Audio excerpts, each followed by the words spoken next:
Imangai na va ngin lom thu ka ril se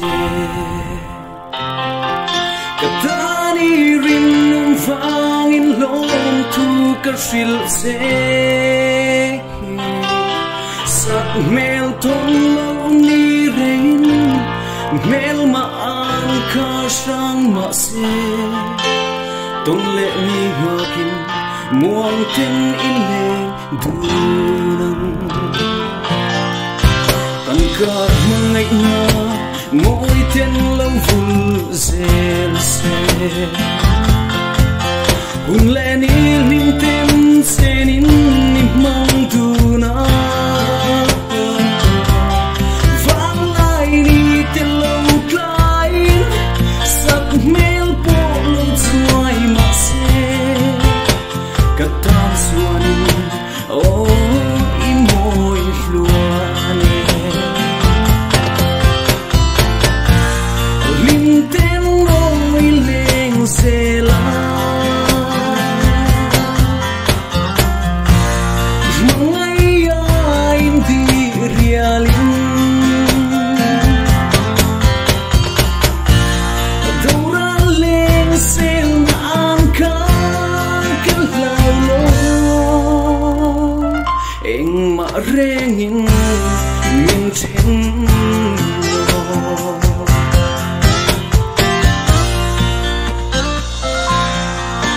Di hian ka don trin se tin lai ru ka hian Thật xuống xuang nang ang hi ka lo u reng ani Ka van mal so nai ni ka li lom na par ni chu Itan ka thei na zong ka run la Mangai na in pul kan chan to a Mangai na kong su su in ni so du na Lung kam reng aung long e Mangai na sui khat vuanin Sui lung wang tem oh ileng zel Lim ten ngồi lên xe la Mangai ain di reali Daura lên sel na an ka lau lo Eng ma rengin min ten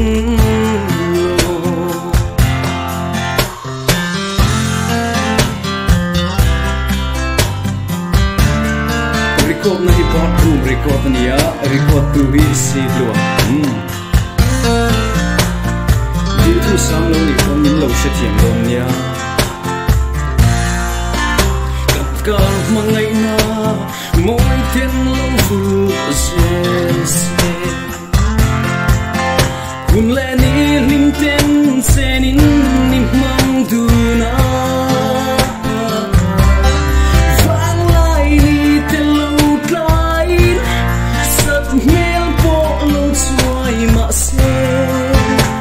Katan suan oh imoi luane